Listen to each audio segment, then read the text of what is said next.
गिरिराज जी क्यों कहा गया गोवर्धन जी को? इनकी उत्पत्ति कैसे हुई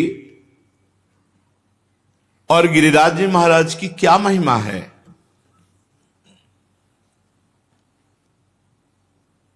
श्री नंद बाबा ने गर्गाचार्य जी को प्रेरित किया महिमा वर्णन करने के लिए। उपनंद आदि बड़े बड़े महापुरुष ये सब बैठ करके गिरिराज महाराज की महिमा सुन रहे हैं। साक्षात परिपूर्णतम भगवान श्री कृष्णचंद्र जो असंख्य ब्रह्मांडों के अधिपति हैं, कर्तुम अकर्तुम अन्यथा कर्तुम सर्व समर्थ हैं। जब पृथ्वी का भार उतारने के लिए स्वयं इस भूतल पर पधारे तो उन जनार्दन ने अपनी प्राण प्रिय प्राण वल्लभा अपनी उपास्य श्री राधा किशोरी से कहा, प्रिय तुम्हें हमारे साथ भूतल में हमारे लिए चलना होगा नवनिवृत्त निकुंज से।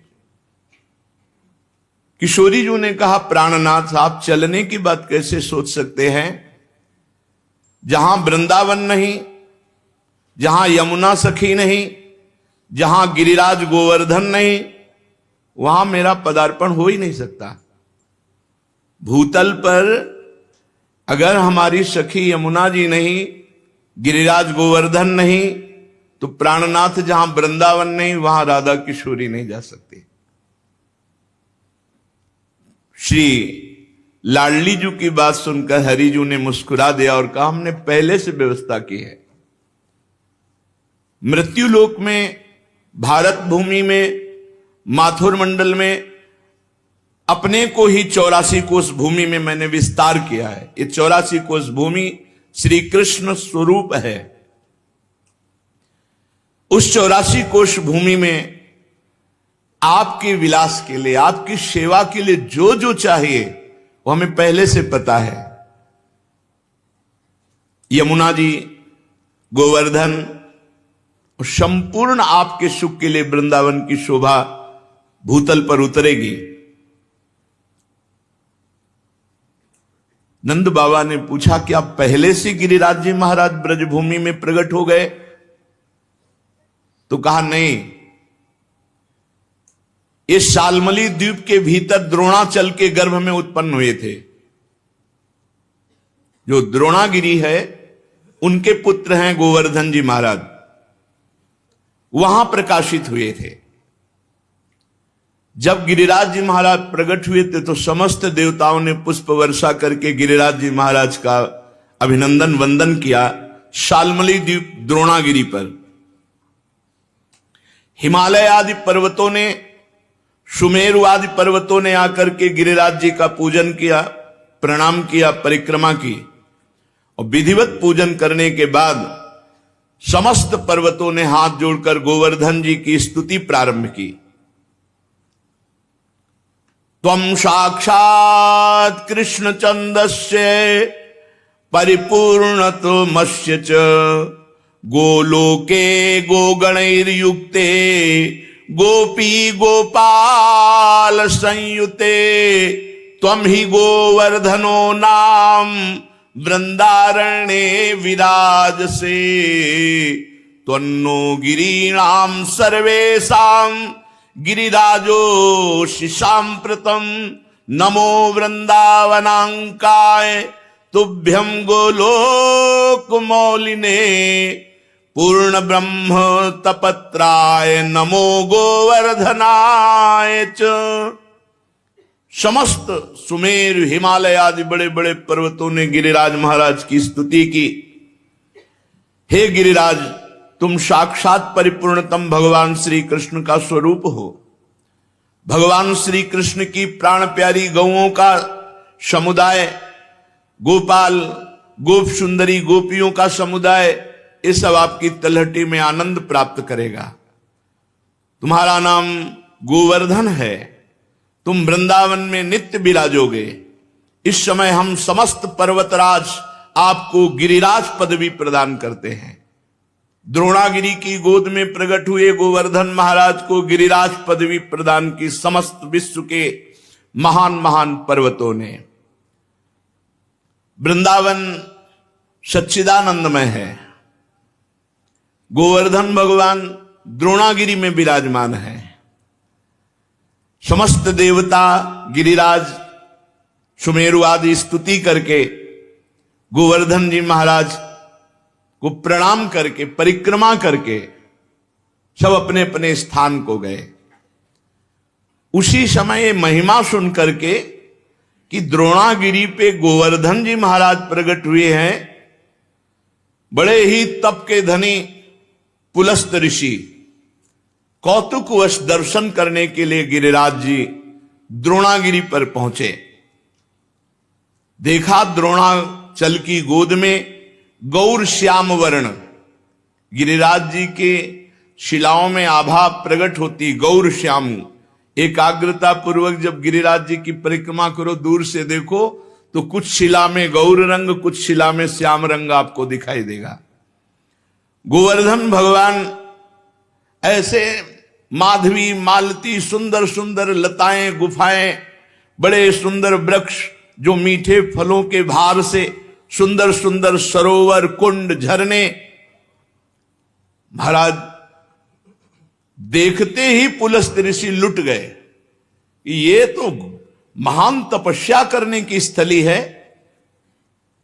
इनकी कंदराओं में तो बहुत आनंद आएगा ध्यान करने में भगवान का। सैकड़ों शिखर गिरिराज जी महाराज के रत्नमय, विविध रंग बिरंगे धातु, विविध शोभा पुष्पों की, नाना प्रकार के पक्षी खग कोलाहल कर रहे, झरने गिर रहे, मृग और बहुत से बंदर, मयूर, केकिका ध्वनि, बड़ा आनंद गिरिराज महाराज। पुलस्त जी के मन में इच्छा हुई कि ये पर्वत हमारे अधिकार में आना चाहिए, गोवर्धन। द्रोणाचल से कहा, द्रोणागिरी मैं तुम्हें आदेश करता हूं अपने पुत्र का मुझे दान करो। द्रोणागिरी के पुत्र हैं गोवर्धन जी महाराज।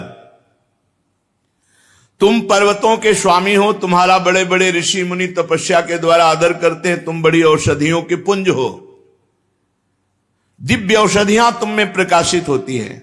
जब लक्ष्मण जी को वीर घातनी शक्ति मेघनाथ ने मारी थी तो यहीं से औषधि, तो हनुमान जी महाराज को लगा कि कौन सी औषधि है, क्योंकि उन्होंने बताया प्रज्वलित तेजोमयी, तो कालने मैंने साफ प्रज्वलित तेजोमय कर दी थी कि हनुमान जी भ्रम में पड़ जाए। लेकिन बुद्धिमान अग्रगण्यम बलवताम वरिष्ठम, पूरा द्रोणागिरी उखाड़ लिया, जो मन आवे सो छांट लो औषधि।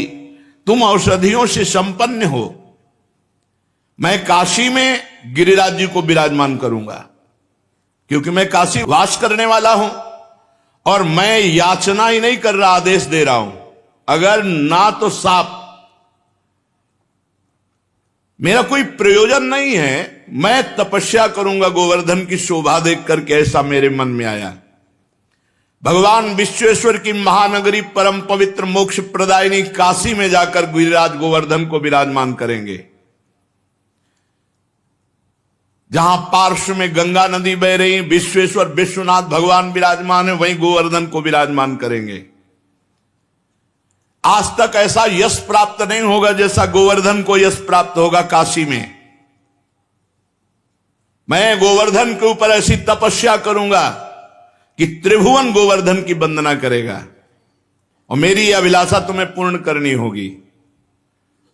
पुलस्त जी की बात सुनकर के सदैव प्रकट हुए द्रोणागिरी और रोने लगे। द्रोणागिरी ने कहा, पुत्र स्नेह विह्वल, मेरे आंसुओं को तुम देख रहे हो तो आप अपनी तपस्या की बात सोच रहे हो। जब से गोवर्धन जी आए तब से मैं महान आनंद से हूं, मेरा आनंद क्यों छीनोगे। पुलस्त जी ने कहा, आप शोक मत करो, आपका यश होगा। द्रोणाचल बोले, महामुनि मैं पुत्र स्नेह से व्याकुल हूं, मुझे पुत्र अत्यंत प्रिय है, तथापि मैं आपकी आज्ञा का भी उल्लंघन नहीं कर सकता, क्योंकि जानता हूं आप एक क्षण में शाप देकर मुझे भस्म कर सकते हैं। द्रोणागिरी गिरिराज जी को अपने अंक में भर के कहा, पुत्र कुछ भगवान और रचे हैं,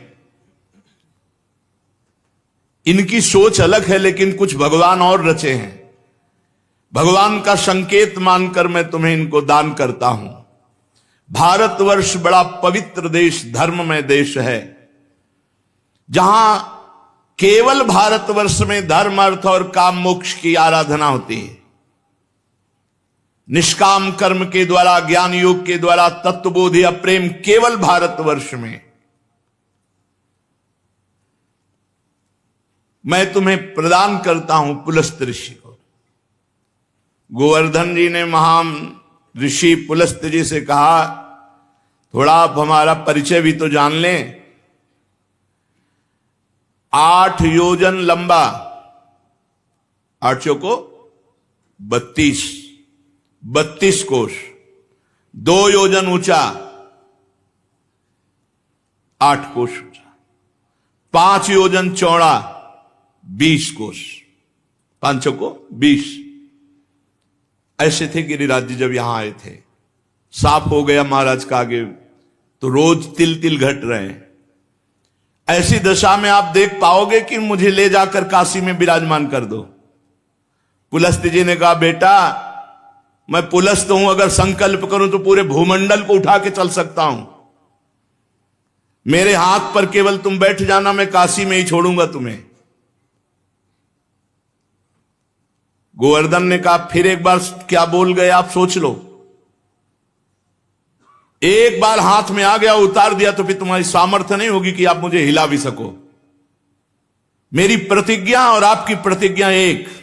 आपने कहा मैं यहां से उठाऊंगा और काशी में रखूंगा, और मैं कह रहा हूं अगर बीच में रख दिया तो मैं आपके यहां उठाए फिर नहीं उठूंगा। पुलस्त जी ने बात तय कर ली। शाल्मली द्वीप से लेकर कितने बड़े महान तपस्वी भारतवर्ष के कौशल देश के रास्ते में लिए हुए गिरिराज जी को आ रहे हैं।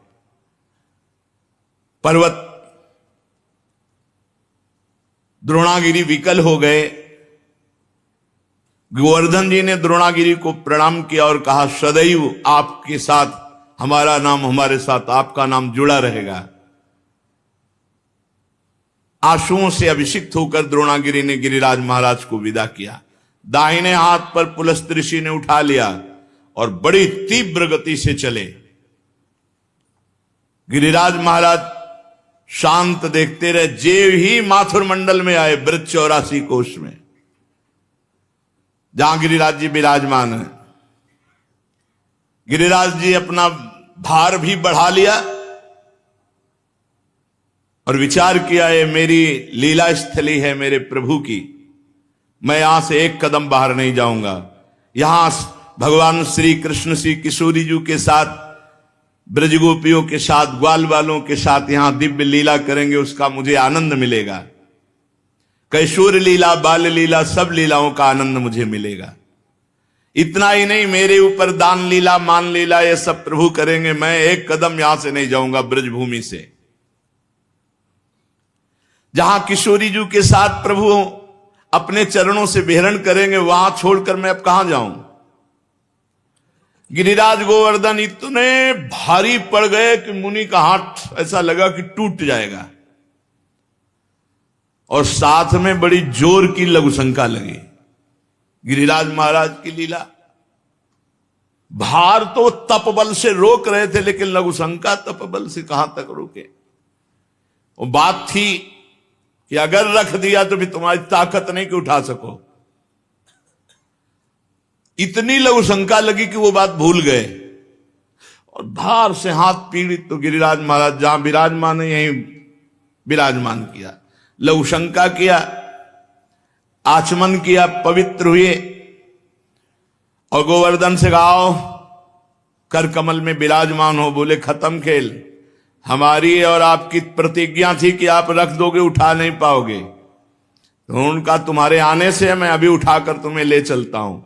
पुलस्त ऋषि ने अपना सारा तेज तप बल सब लगा दिया, गिरिराज महाराज टस से मस नहीं हुए। मुनि ने कहा दैन्यता पूर्वक, गिरिराज तुम मेरी शक्ति का उपहास मत करो, मुझे अभी क्रोध तुम पर नहीं आ रहा है। मैं बहुत प्यार से तुम्हें द्रोणागिरी से सालमली द्वीप से लाया हूं काशी ले जाने के लिए, तुम मेरी भावना में बाधा मत पहुंचाओ। गिरिश्रेष्ठ चलो, भार अधिक मत बढ़ाओ, मैं जान गया हूं कि तुम रूठ रहे हो, लेकिन शीघ्र तुम्हारा सम्मान काशी में होगा। गोवर्धन जी ने कहा मेरा दोष नहीं है, आपने कोई मुझे यहां स्थापित नहीं किया है कि आप हमको लाके यहां से स्थापित किया। हमारी प्रतिज्ञा थी धरना मत बीच में, क्यों रख दिया बीच में? कोई लघु शंका, इसके हम जिम्मेवार थोड़ी है। अब मैं यहां से एक कदम भी नहीं जाऊंगा, तुम्हारी ताकत नहीं कि यहां से ले जाओ। अब तो पुलस्त मुनि की सारी इंद्रियां क्रोध से व्याकुल हो गई और ओंठ फड़कने लगे। उन्होंने कहा तुम हमारा सारा उद्यम व्यर्थ कर दिया है द्रोण पुत्र गोवर्धन, मैं तुम्हें शाप देता हूं कि आज के बाद तुम तिल तिल रोज घटोगे। तो गिरिराज महाराज पहले 8 योजन 32 कोस, अब 21 किलोमीटर की परिक्रमा रह गई है। कितने ऊंचे? 2 योजन 8 कोस ऊंचे, 5 योजन चौड़े, बहुत देखो तिल तिल रह गए। भजन कर लो, कलयुग और आगे बढ़ेगा, तब गंगा और गिरिराज अंतर ध्यान हो जाए। जब तक गंगा और गिरिराज हैं कलयुग का तांडव नहीं हो सकता। पर रोज एक एक तिल गिरिराज जी क्षीण हो रहे हैं। शाप दे दिया, तिल तिल भर तुम रोज क्षीण हो गए। गिरे त्वाति धृष्टेनो न कृतो में मनोरथा तस्मात् तु तिल मात्रम ही नित्यम तुम क्षीणताम ब्रज।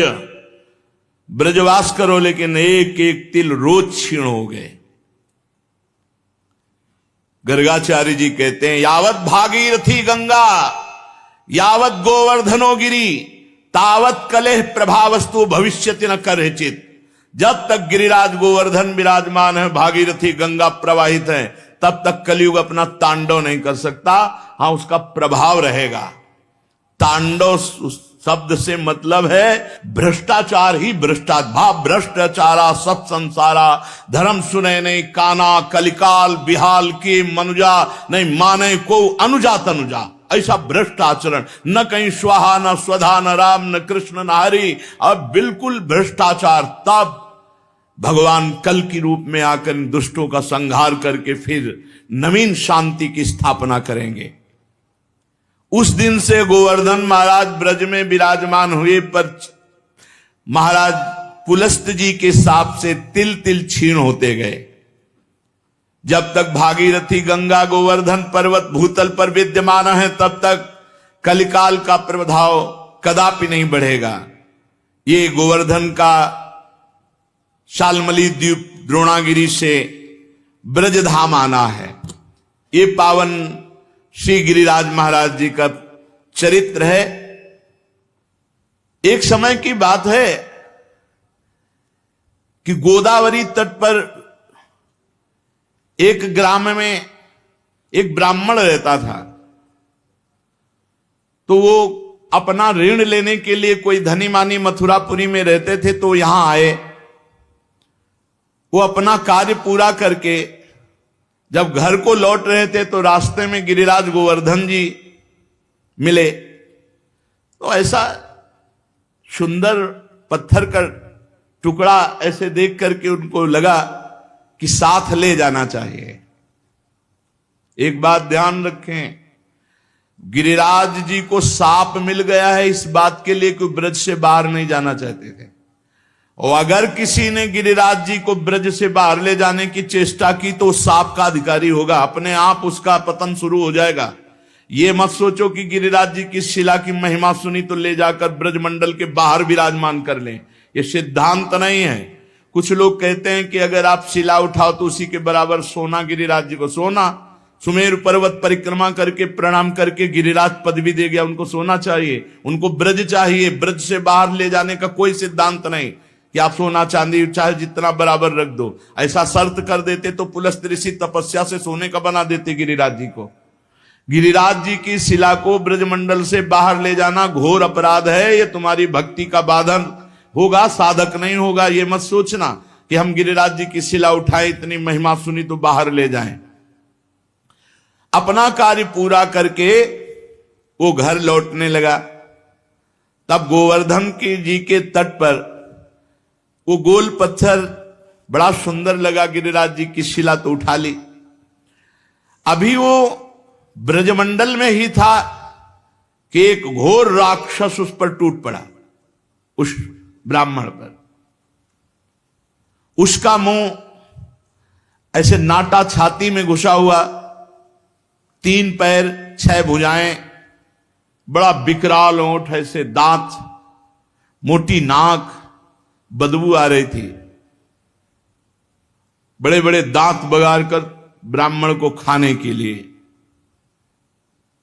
राक्षस बहुत भूखा था। वो दहाड़ता हुआ ब्राह्मण के ऊपर। अब जैसे कोई आक्रमण करे तो अपने पास कुछ होता तो ऐसे करने का। ब्राह्मण के हाथ में गिरिराज शिला थी। सीधे उस राक्षस के ऊपर गिरिराज शिला का प्रहार किया। जे ही गिरिराज शिला स्पर्श हुई, उसका राक्षस शरीर छूटा और श्याम सुंदर रूप अर्थात भगवान के सारूप्य मोक्ष को प्राप्त हुआ। जैसा भगवान श्याम सुंदर का रूप वैसा रूप, विशाल नेत्र, प्रफुल्ल कमल दल के समान बनमाला धारण किए हुए, पीतांबर मुकुट, कानों में कुंडल, एक हाथ में बेंत। ऐसा लग रहा था साक्षात श्याम सुंदर प्रकट हो गए। जब वो दिव्य रूपधारी हो गया और ब्राह्मण देवता के आगे घुटने टेक दिए और कहा, हे ब्राह्मण श्रेष्ठ, तुमने मुझे आज निष्पाप कर दिया। आज तक मैं निष्पाप नहीं हो पाया महामते। मेरी राक्षस योनि न जाने कितने समय से थी और मैं कब तक भोगता, लेकिन ये तुमने गिरिराज जी की शिला से जो प्रहार किया, मेरे सारे पाप नष्ट हो गए। तुम्हारे सिवा दूसरा कोई ऐसा नहीं जो मेरा उद्धार कर सकता। ब्राह्मण बोला, पहले तो भयंकर रूप में, अब इतने सुंदर रूप में मैं आश्चर्य में पड़ गया हूं। मेरे में तो कोई सामर्थ्य नहीं है, मेरे द्वारा तुम्हारा उद्धार कैसे हो सकता? मैंने तो कोई संकल्प भी नहीं किया। और एक पाषाण का क्या ऐसा फल हो सकता है कि उसके स्पर्श से तुम भगवान का स्वरूप हो गए? उसने कहा, ब्राह्मण, ये साधारण पाषाण नहीं है, ये गिरिराज गोवर्धन की शिला है जो साक्षात भगवान हरि का रूप है। अरे इसके दर्शन मात्र से कृतार्थ हो जाए जीव। जो गंधमादन की यात्रा करके बड़ी तपस्या पूर्वक फल की प्राप्ति नहीं की जा सकती, वो गिरिराज जी के दर्शन मात्र से और परिक्रमा से कोटि गुना पुण्य प्राप्त किया जा सकता है। गंधमादन पर्वत पर तपस्या करके जो फल प्राप्त नहीं किया जा सकता, उससे करोड़ गुना फल गिरिराज जी की परिक्रमा, गिरिराज जी के दर्शन से। अब देख लो, राक्षस था, गिरिराज जी के स्पर्श से श्याम सुंदर रूप हो गया। उस जो भगवत स्वरूप बना हुआ है, वो बोला, मलयाचल पर एक भार स्वर्ण का दान करने से जिस पुण्य फल की प्राप्ति होती है, गिरिराज महाराज में एक बार लौट जाने से उस फल की प्राप्ति होती है। रज में लौट गए, इस सुख को कौन जाने। वृंदावन की गुणन सुन हित सो रज में लोट, जय सुख को पूजत नहीं मुक्ति आदि सतकोट। ये यहां का लाभ है। अरे भाई, रज में लौटो, आचमन करो, बैठ के भजन करो, कीर्तन करो। जो मंगल प्रस्थ पर्वत पर ब्राह्मणों से वेद पाठ करवा करके उनको दक्षिणा दे, भगवान विष्णु के शास्त्र नाम का पाठ करवावे, वो जो फल प्राप्त होता है वो गिरिराज जी की तलहटी में बैठ के थोड़ी देर नाम कीर्तन करने से प्राप्त हो जाता है। थोड़ी देर भगवान नाम कीर्तन गिरिराज जी की तलहटी में, अरे लाभ लो भाई, ब्रजमंडल में आए हो जरूर जाना गिरिराज जी। बस नशा वशा गंदी बातें मत करो, उपवास करके दर्शन करो, एक दिन उपवास करके देखो, सारे पाप नष्ट हो जाएंगे। मानसी गंगा में स्नान करो, राधा कुंडाचमन, कृष्ण कुंडाचमन, रज में लोटो परिक्रमा। कितना मंगलमय देश है ब्रज 84 कोस। गिरिराज जी के समान पुण्य प्रदान करने वाला कोई भूमंडल पे दूसरा तीर्थ नहीं है।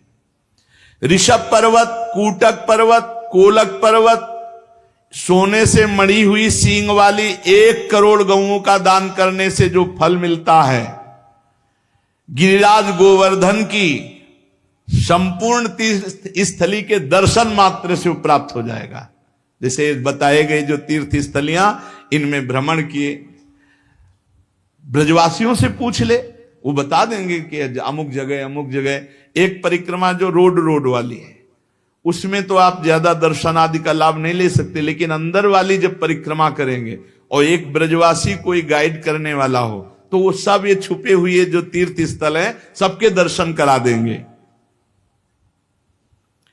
गोवर्धन पर्वत की यात्रा करने से 1 करोड़ सोने से सींग बढ़ाकर गौ में दान करने का जो फल ऋषभ पर्वत, कूटक पर्वत, कोलक पर्वत पर है, वो गिरिराज जी की यात्रा मात्र से पूर्ण हो जाता है। ऋषिमुख, सहगिरि, देवगिरि की संपूर्ण यात्रा और पृथ्वी की पूरी परिक्रमा करने का जो फल है, उससे करोड़ गुना फल गिरिराज जी की लूट करके प्रदक्षिणा करने से प्राप्त हो जाता है, अर्थात दंडवती परिक्रमा से। भविष्य काल में उसका मंगल नहीं हो सकता जो एक बार गिरिराज जी से प्रीति कर ले। जय गिरिराज महाराज। श्री शैल पर 10,000 वर्ष तक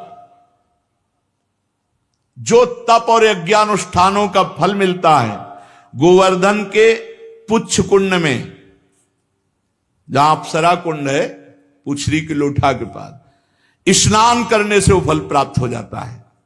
जो गोवर्धन पर्वत पर उत्तम ब्रजवासी ब्राह्मणों को पवाकर दान देता है, वह स्वर्ग चाहे तो स्वर्ग, भगवान के वैकुंठ धाम को चाहे तो वैकुंठ धाम की प्राप्ति होती। धन होए ना तो ये लाभ लेना चाहिए, भगवान के तीर्थों धामों में जाकर के भूखों को भोजन देना चाहिए, पूज्य जनों को कुछ दक्षिणा भोजन ऐसे करना चाहिए। भगवान दिए हों तो करना चाहिए। यहां एक का लाखों भगवान देते हैं, मिलेगा, थोड़ा धैर्य रखो। समय, खेती भी बोई जाती तो अपने समय से फलीभूत होती है।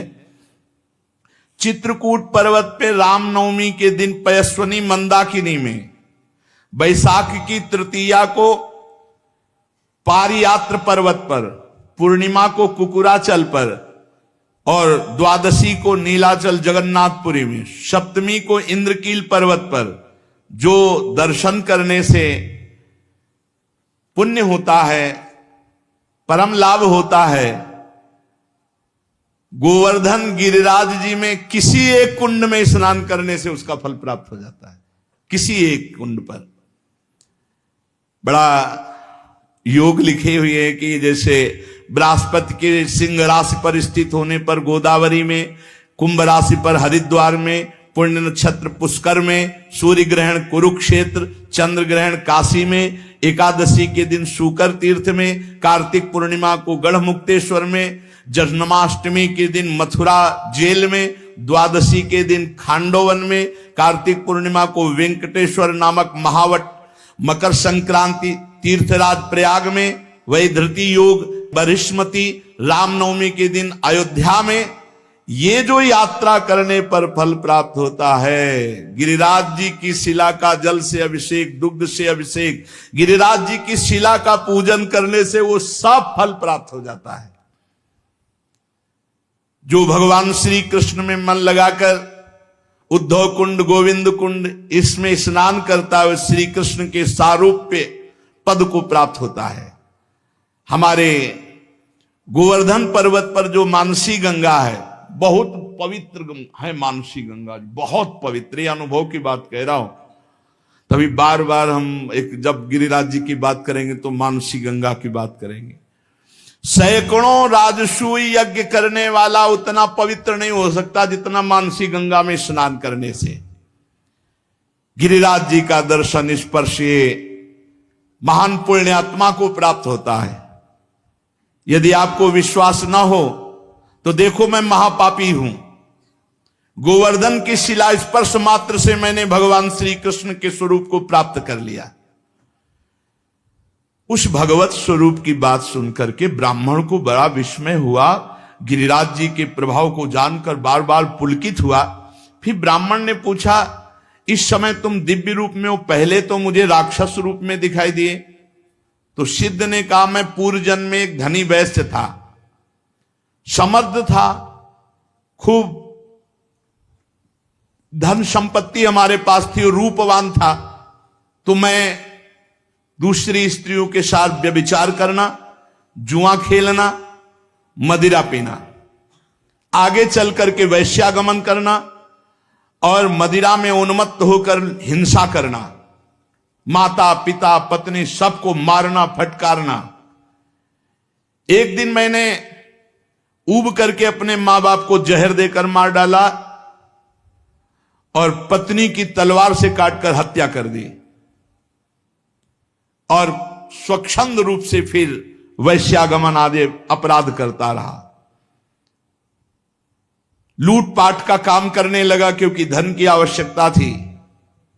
एक दिन मैं बहुत स्वर्ण के आभूषण लूट कर लाया तो वैश्या ने मुझे जहर खवाया, गले में फांसी लगाई और मौत के घाट उतार कर कुएं में फेंक दिया। गंदे आचरण वाले की गंदी ही गति होती है।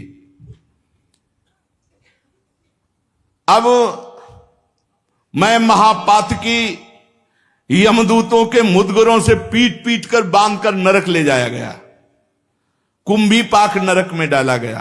एक मनवंतर तक नरक भोगने के बाद मुझे तप्त सूर्मी नामक नरक में डाला गया। ऐसे मैं न जाने कितने नरकों को भोग कर फिर राक्षस बना। भारतवर्ष में कर्म वासना के अनुसार मेरा राक्षस योनि प्रकट हुई।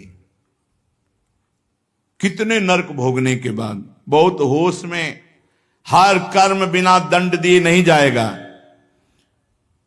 10,000 वर्ष से मैं भूखा तड़प रहा हूं, मारा मारा घूम रहा हूं 10,000 वर्ष से।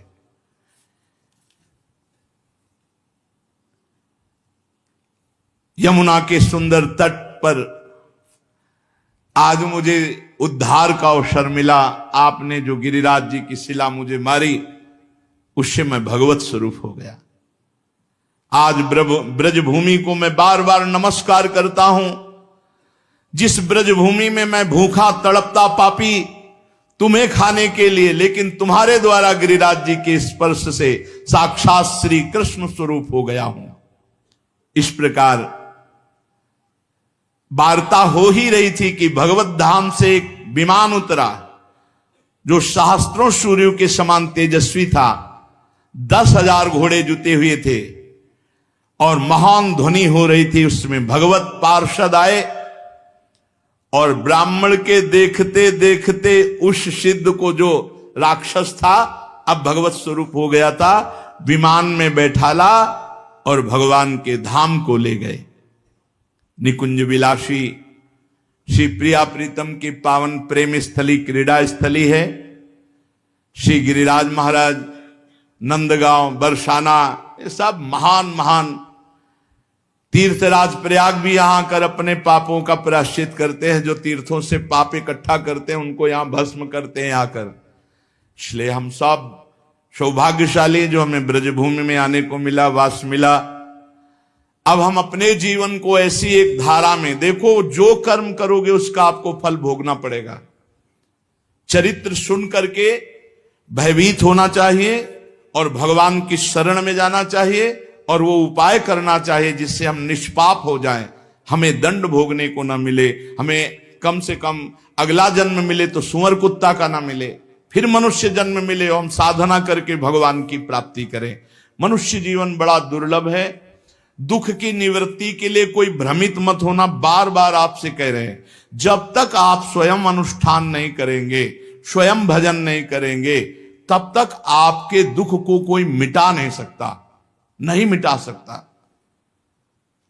का हिमवंत मुनीस सुन जो कछु लिखा लीला, देव दनुज नर नाग मुनि को न मेटन हार। बेकार का इधर उधर मत फंसो, स्वयं सत्संग सुनो, विवेक के द्वारा अच्छे आचरण करो, नाम कीर्तन करो, भगवान की चर्चा कहो, भगवान की चर्चा सुनो, और दूसरे में भगवत भाव करके उनका मंगल सोचो। दूसरों का मंगल सोचने वाला स्वयं मंगलमय हो जाता है, और दूसरों का मंगल करने वाला स्वयं अमंगल रूप हो। देखो राक्षस रूप हो गया, माता पिता को मारा, पत्नी को मारा, तो घोर राक्षस बने। और मरे कैसे? जहर खवा के गला घोंट के अंधे कुएं में फेंक दिए गए, और हजारों वर्ष, मनवंतर को मतलब तो बहुत होता है, ऐसे नरकों को भोग कर फिर राक्षस बने। हम लोग ब्रजमंडल में आए, सत्संग सुने, अब हमारा जीवन नीचे नहीं गिरना चाहिए, हमारी उन्नति होनी चाहिए, और वो होगी नाम जप से। रज का सेवन करो, चरणामृत पियो, बहुत बड़ी सामर्थ्य रोज चरणामृत पीने में है। अकाल मृत्यु हरणम सर्वव्याधि विनाशनम श्री कृष्ण पादोदकम पीत्वा पुनर्जन्म न विद्यते। खूब चरणामृत पान करके नाम जप कर